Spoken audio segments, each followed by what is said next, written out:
Hi there. Now we're going to do lesson 88. Today we will review these ideas. Sentence or paragraph number 1 is a review of lesson 75. The light has come. Sentence number 2. In choosing salvation rather than attack, again, I'm making a choice here that I'm going to will with the Holy Spirit instead of my ego. I merely choose to recognize what is already there. Why? Because it's what God created. I'm seeing it as God created it instead of how Laina chooses to perceive it through my ego. Sentence number 3.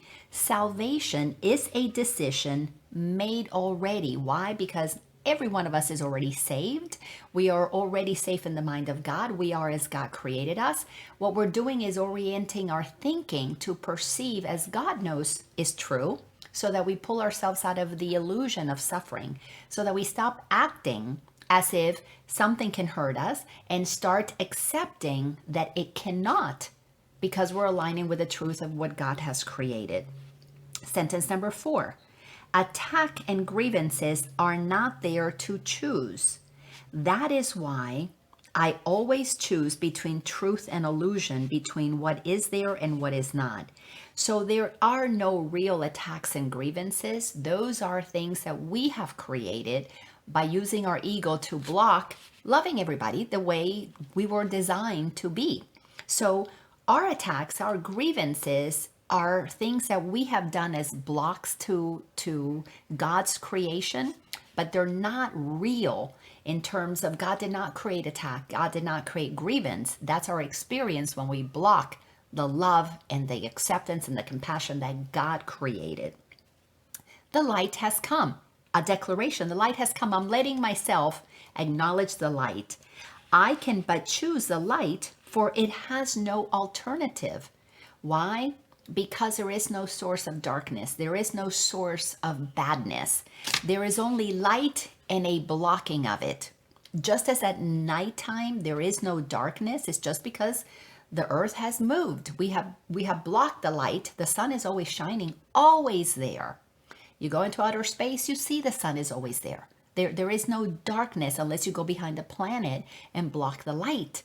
So that's what we are recognizing. The light has come. I can but choose the light, for it has no alternative. It has replaced the darkness, and the darkness has gone. Why? Because we're choosing to accept what God has willed. Paragraph number 2. These would prove useful forms of specific applications of this idea. So again, you have an irritation. It's an invitation to apply this. This cannot show me darkness, for the light has come. Somebody yells at you, you get angry, you get mad, you get righteous. This cannot show me darkness, for the light has come. I am choosing to turn the light on, accept what God has willed for me, allow myself to see things clearly, which is to see with love. So I cannot see darkness if I'm looking for the light in anything. Sentence number 3 inside of paragraph 2. This is the other example. The light in you is all that I would see, Bob, Susie, Mary, Peter. When you make a declaration, I'm only going to see the light in you. I'm only going to see what is holy in you. I am only going to see you as God created you. It changes your life completely. I had to do that with my son when he was doing drugs. I am only going to see the light in you.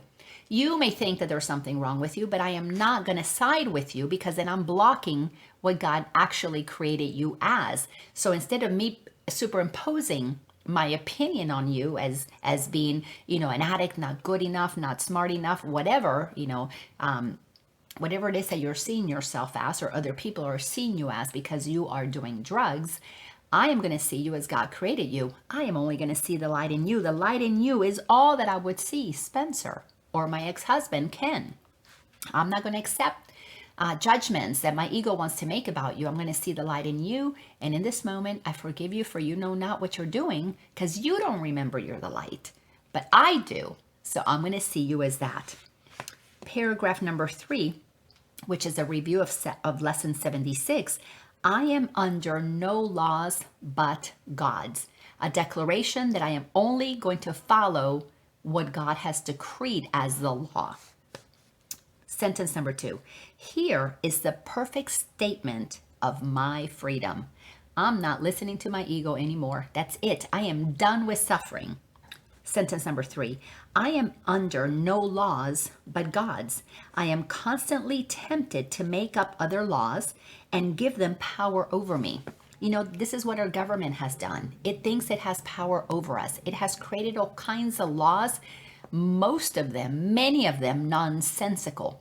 Stupid things, stupid decisions about who can marry whom, who's allowed to, leave their stuff to whom. Silly, silly laws that we have created to divide each other.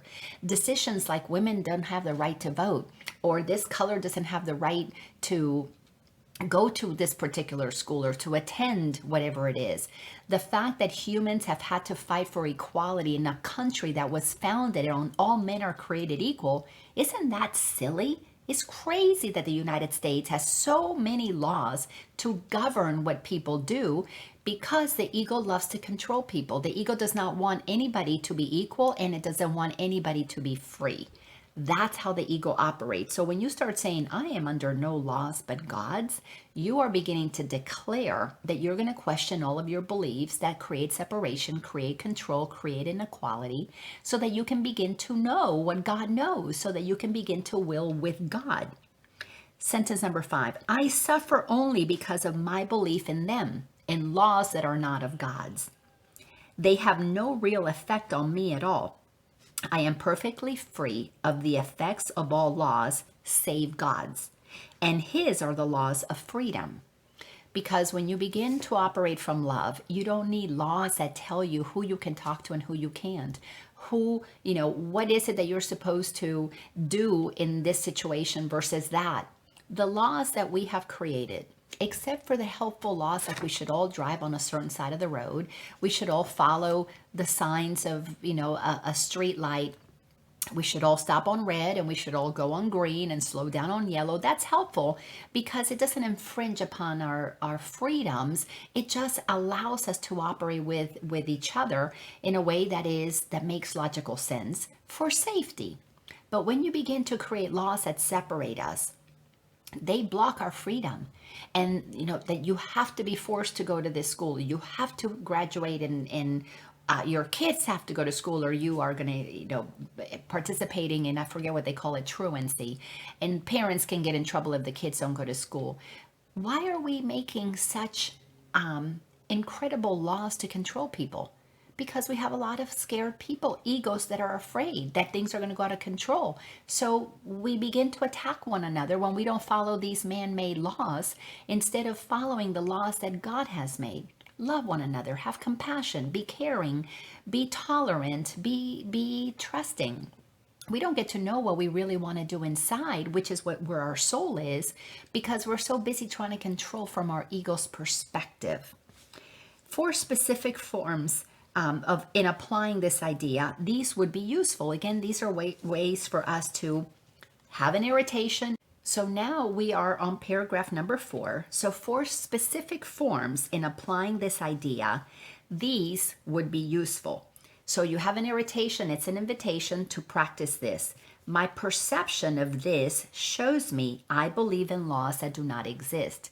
My perception of this aggravation with this rule, this law that says I have to do whatever. Let's say my homeowners association decides that, we're going to pass a law and all lawns have to be 3 inches tall, which some neighborhoods actually do that.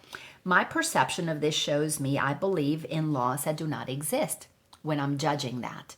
If I just move into the neighborhood and I know that they have laws that say the lawn has to be cut 3 inches, then let me just do it and not think that that law has power over me. I'm just following it because I like the neighborhood, I like the house, and it's just the way that it's done there. But I am under no laws but God's, which means I am here to love these people, not to judge them for the laws that they create.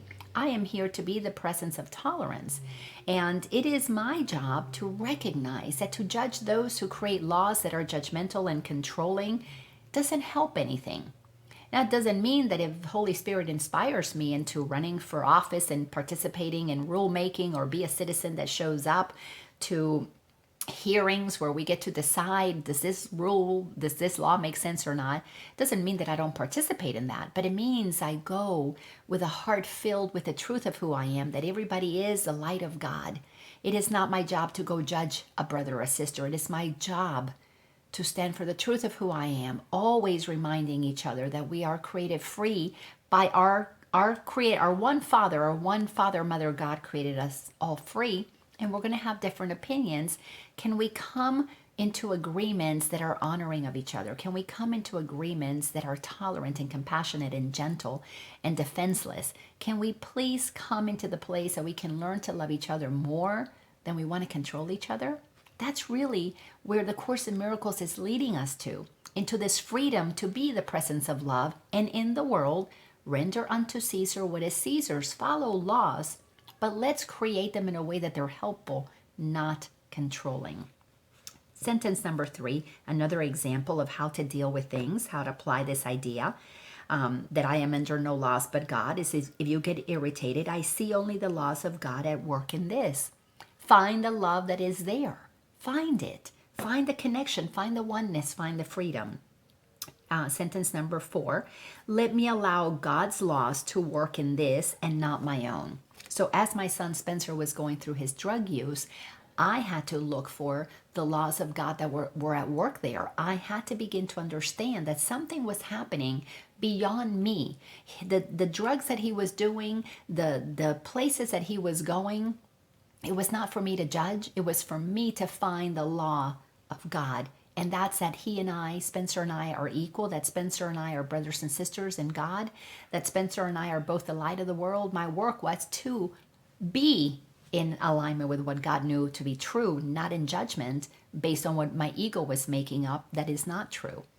Thanks a bunch, and I'll see you in the next lesson.